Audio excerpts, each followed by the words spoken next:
देश विदेश में चल रही दिन भर की ताज़ा खबरें, खेल, मनोरंजन और हर क्षेत्र से जुड़ी खबरें जानने के लिए जुड़ जाएं हमारे साथ आज के इस वीडियो के अंत तक। जानेंगे दोस्तों हर वो खबर जो देश में सनसनी पैदा कर रही है। तो चलिए बिना वक्त ज़ाया किए शुरू करते हैं आज की ये खास वीडियो। महाराष्ट्र और झारखंड में चुनावों का माहौल है। हर जगह रैलियां और रोड शो चल रहे हैं। आज पीएम मोदी अकोला और नांदेड़ में रैलियों को संबोधित करेंगे। उनके साथ मुख्यमंत्री एकनाथ शिंदे और देवेंद्र फडणवीस जैसे बड़े नेता भी होंगे। केंद्रीय सड़क परिवहन और राजमार्ग मंत्री नितिन गडकरी ने छत्तीसगढ़ के रायपुर में भारतीय सड़क कांग्रेस के 83वें वार्षिक स्तर का उद्घाटन किया। उन्होंने कार्यक्रम में कहा कि सड़कों के विकास के लिए एक समग्र दृष्टिकोण अपनाने की जरूरत है। इसी के साथ अमेरिकी राष्ट्रपति की ट्रांजिशन टीम ने जनवरी में ट्रंप के व्हाइट हाउस में लौटने के बाद उनके प्रशासन में काम करने वाले लोगों की जांच शुरू कर दी है। रॉबर्ट एफ कैनेडी जूनियर, जो कि मशहूर कैनेडी परिवार से हैं, उनके भी ट्रंप की टीम में शामिल होने के पूरे आसार दिख रहे हैं। वहीं सुबह दिल्ली के कई इलाकों में स्मॉग छा गया था। राजधानी के कुछ हिस्सों का एयर क्वालिटी इंडेक्स 400 के पार पहुंच गया है। इस बढ़ते प्रदूषण के कारण दोस्तों लोगों को सांस लेने में तकलीफ हो रही है, परेशानी हो रही है, साथ ही आंखों में जलन की समस्या भी देखने को मिल रही है। पिछले हफ्ते ट्रूडो ओटावा के पार्लियामेंट हिल में दिवाली के एक इवेंट में शामिल हुए थे। वहां उन्होंने भारतीय प्रवासियों से बात करते हुए कहा कि कनाडा में खालिस्तान के कुछ समर्थक हैं, लेकिन वो सिख समुदाय का सही प्रतिनिधित्व नहीं करते। बता दें कि भारत ने टॉस हारने के बाद पहले बैटिंग की और संजू सैमसन की धमाकेदार 107 रन की पारी की बदौलत 20 ओवर में 8 विकेट पर 202 रन बनाए। इसके बाद दक्षिण अफ्रीका जवाब में 17.5 ओवर में सिर्फ 141 रन ही बना पाई। इसी के साथ बता दें कि हाल ही में एम्स्टर्डम में इजरायली फुटबॉल समर्थकों पर कुछ हमले हुए थे, जिसके बाद शहर ने 3 दिन के लिए प्रदर्शनों पर रोक लगा दी। मेयर ने इन हमलों को यहूदी विरोधी हिट एंड रन बताया है। इसके अलावा इजरायल ने अपने समर्थकों को सुरक्षित वापस लाने के लिए नीदरलैंड में विमान भेजे हैं। इसी के साथ खबरों का सिलसिला इस वीडियो में चलता रहेगा। आप किस राज्य से हमारी इस वीडियो को देख रहे हैं कमेंट सेक्शन में जरूर बताएं और चैनल को सब्सक्राइब कर लीजिए ताकि नए वीडियोस की अपडेट आपको समय समय पर मिलती रहे। इसी के साथ दोस्तों सड़क हादसों में हर दिन बहुत सारी जिंदगियां जाती हैं, इसलिए हाईकोर्ट ने ये कहा है कि बाइक पर ड्राइवर और जो पीछे बैठा है दोनों को हेलमेट पहनना जरूरी है। हेलमेट सरकारी नियमों के मुताबिक होना चाहिए ताकि सिर की सुरक्षा सही से हो सके। तो जम्मू कश्मीर में भारतीय सेना ने आतंकवादियों के खिलाफ एक बड़ी कार्रवाई की है। सोपोर में एक एनकाउंटर हुआ जिसमें 2 आतंकवादी मार गिराए गए। इसके साथ ही श्रीनगर में हुए ग्रेनेड हमले के बाद लश्कर-ए-तैयबा के 3 आतंकवादी सहयोगी भी पकड़ लिए गए। कर्नाटक सरकार ने अब अपने कर्मचारियों से कहा कि वे सरकारी दफ्तरों और परिसरों में धूम्रपान और तंबाकू का इस्तेमाल न करें। ये फैसला कर्मचारियों की सेहत और जनता की सुरक्षा के लिए लिया गया है। दरअसल तंबाकू के इस्तेमाल को लेकर बड़ी चिंताओं के बाद ये कदम उठाया गया है, क्योंकि इसके खिलाफ पहले ही चेतावनियां दी जा चुकी थी। सरकार ने मेडिकल डिवाइस इंडस्ट्री को मजबूत करने के लिए एक नई योजना शुरू की है, जिसमें 500 करोड़ रुपए का बजट रखा गया है। ये योजना 2024 से लेकर 2027 तक चलेगी। इसमें 5 अलग अलग पहल शामिल है, जैसे कि मेडिकल उपकरण क्लस्टर्स के लिए सुविधाएं, आयात पर निर्भरता कम करने के लिए निवेश और स्किल डेवलपमेंट पर काम किया जाएगा। साथ ही भारत और ऑस्ट्रेलिया की सेनाएं इस बार पुणे में मिलकर एक सैन्य अभ्यास कर रही हैं, जिसे ऑस्ट्र हिंद कहते हैं। इस अभ्यास में दोनों देशों की सेनाएं आतंकवाद और ड्रोन हमलों से निपटने की तैयारियों पर काम करेगी। साथ ही वो अपनी तकनीक और रणनीतियों का आदान प्रदान करेंगे। ये अभ्यास 21 नवंबर तक चलेगा। बता दें कि सुप्रीम कोर्ट ने 1967 में कहा था कि अलीगढ़ मुस्लिम यूनिवर्सिटी को अल्पसंख्यक का दर्जा नहीं दिया जा सकता, क्योंकि इसे कानून के जरिए स्थापित किया गया था। लेकिन अब दोस्तों सुप्रीम कोर्ट ने अपने पुराने फैसले को पलटते हुए कुछ नई बातें तय की हैं। अब अगली सुनवाई में ये नई बातें ध्यान में रखी जाएंगी और इसके बाद ही AMU के अल्पसंख्यक दर्जे पर फैसला होगा। भारत का विदेशी मुद्रा भंडार सितंबर के आखिर में अपने सबसे ऊंचे स्तर पर पहुंच गया था। 27 सितंबर को खत्म हुए हफ्ते में देश का विदेशी मुद्रा भंडार 12.59 अरब डॉलर की जबरदस्त बढ़त के साथ 704.88 अरब डॉलर तक पहुंच गया, जो अब तक का सबसे बड़ा आंकड़ा है।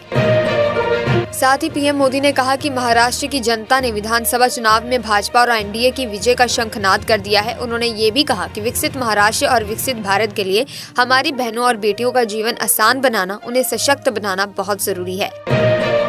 वही दोस्तों आपको बता दें कि HDFC बैंक ने 7 नवंबर से अपनी लोन दरों में बदलाव कर दिया है। ओवरनाइट लोन की दर 9.15% और 1 महीने की लोन दर 9.20% हो गई है, जबकि 1 साल की लोन दर 9.45% पर बनी रही है। इसका मतलब ये है कि ओवरनाइट और 1 महीने के लोन पर थोड़ी ज्यादा दर लग सकती है। दोस्तों गृह मंत्री अमित शाह ने उत्तराखंड स्थापना दिवस पर शुभकामनाएं देते हुए राज्य की प्राकृतिक सुंदरता और सांस्कृतिक धरोहर की सराहना की। उन्होंने प्रार्थना की कि प्रधानमंत्री मोदी और मुख्यमंत्री धामी के नेतृत्व में राज्य प्रगति और समृद्धि की नई ऊंचाइयों तक पहुंचे। साथ ही महाराष्ट्र और झारखंड में विधानसभा चुनाव का माहौल पूरी तरह से गर्म हो गया है और सभी पार्टियों के बड़े नेता रैलियों और रोड शो में जुटे हैं। प्रधानमंत्री नरेंद्र मोदी महाराष्ट्र के अकोला और नांदेड़ में जनसभाएं करेंगे, जहां उनके साथ मुख्यमंत्री एकनाथ शिंदे और उप मुख्यमंत्री देवेंद्र फडणवीस भी मौजूद रहेंगे। देश भर में राष्ट्रीय विधिक सेवा दिवस मनाया जा रहा है। इसका उद्देश्य हर नागरिक, खासकर हाशिए पर खड़े लोगों को न्याय तक पहुंचाना और उनके कानूनी अधिकारों के प्रति जागरूकता फैलाना है। ये दिन लोगों को उनके अधिकारों के बारे में शिक्षित करने और समाज में कानूनी समानता को बढ़ावा देने के लिए कई तरह की गतिविधियों के जरिए मनाया जाता है, ताकि एक न्यायपूर्ण और समान समाज का निर्माण हो सके। वहीं देखिए, सरकार ने बताया कि पंजाब की मंडियों में 126 लाख मीट्रिक टन से ज्यादा धान आ चुका है, जिसमें से 120 लाख मीट्रिक टन से ज्यादा राज्य एजेंसियों और भारतीय खाद्य निगम ने खरीदा है। ग्रेड ए वाले धान को 2320 रुपए प्रति क्विंटल के रेट पर खरीदा जा रहा है, जिससे करीब 6.58 लाख किसानों को फायदा मिला है। इसी के साथ महाराष्ट्र में चुनाव का माहौल गर्म है। सभी राजनीतिक पार्टियां जमकर प्रचार कर रही हैं और उनके बड़े बड़े नेता रैलियों और रोड शो में जुटे हुए हैं। इसी दौरान प्रधानमंत्री नरेंद्र मोदी भी अकोला में एक बड़ी सभा को संबोधित कर रहे हैं। वैसे महाराष्ट्र में इस महीने की 20 तारीख को वोटिंग होगी और इस बार 288 विधानसभा सीटों पर चुनाव होंगे। झारखंड के मुख्यमंत्री हेमंत सोरेन के करीबी सहयोगी और उनके निजी सचिव सुनील श्रीवास्तव के घर पर आयकर विभाग ने बड़ी छापेमारी की है। ये छापेमारी रांची और जमशेदपुर के कुल 9 अलग अलग ठिकानों पर हो रही है, जिसमें आयकर विभाग ने कई अहम दस्तावेजों और संपत्तियों की जांच शुरू की है। दोस्तों खबरों का सिलसिला इसी तरह से चलता रहेगा, लेकिन अगर आपने चैनल को सब्सक्राइब नहीं किया तो सबसे पहले सब्सक्राइब कर लीजिए चैनल को, और साथ ही आप किस राज्य से हमारी इस वीडियो को देख रहे हैं कमेंट सेक्शन में हमें जरूर बताइए, ताकि आपके राज्य से जुड़ी खबरें आप तक हम पहुंचा सकें। वहीं देखिए, हिमाचल प्रदेश में समोसे को लेकर चल रहे विवाद पर मुख्यमंत्री ने प्रेस को संबोधित करते हुए अपनी बात रखी। उन्होंने कहा कि जब वो महाराष्ट्र कांग्रेस कार्यालय पहुंचे तो पवन खेड़ा ने उन्हें समोसा ऑफर किया। मुख्यमंत्री ने इसके बाद सवाल किया कि यहाँ जो राजनीति हो रही है वो समोसे के बारे में है या फिर विकास और महिलाओं के सम्मान पर। उन्होंने इस बात को उठाते हुए स्पष्ट किया कि राजनीतिक चर्चा समोसे से कहीं अधिक महत्वपूर्ण मुद्दों पर होनी चाहिए।